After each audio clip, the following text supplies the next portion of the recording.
Hello and welcome to Speak MOOC this week. Before we start, I have a question for you.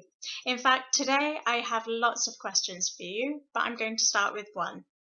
What do John Dewey, David Kolb, and Donald Schoen all have in common?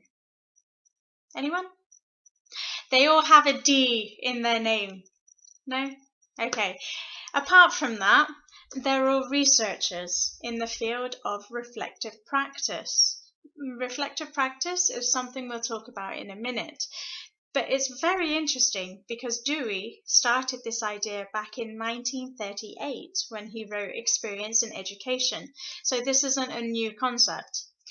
The idea is if you can reflect on your own learning, you can identify your own strengths and weaknesses and therefore change what you do to suit you and the environment you're learning in, and therefore learning is optimized and you learn much more and much quicker. It seems so obvious, and yet so many of us don't do it. I definitely didn't do it when I did my first degree. And in fact, if I had, my French teachers might not have started pulling their hair out at how terrible my French was. So, to get you started on this week of self-reflection, let me ask you some more questions. So the first one, what do you normally do to practice your English speaking skills? Why do you do these activities? What's the reason behind them? And how do you feel while you're speaking English? What do you think are your strengths? What problems do you encounter while speaking English? What do you personally think you can do to improve your speaking skills? How can a course like this Speak MOOC help you improve your speaking skills? And what are your learning objectives for the future in the long term? So there are lots of questions for you to think about before you even start looking at the activities. Before you go, a couple of announcements. We've got a YouChoose wiki this week.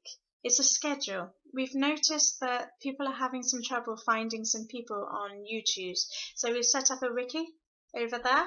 Just open it up, edit, put your name in any of the boxes that you are free for YouChoose. And if you're lucky, there'll be someone else to put their name at the same time, and you can message each other and you can organise to meet in the YouChoose tandem. And we hope that this helps you find people. The other thing, I've seen lots of people do lots of tandems, but they're not getting points for it in the ranking. Remember to fill in the feedback. You don't get the points if you don't complete the boxes.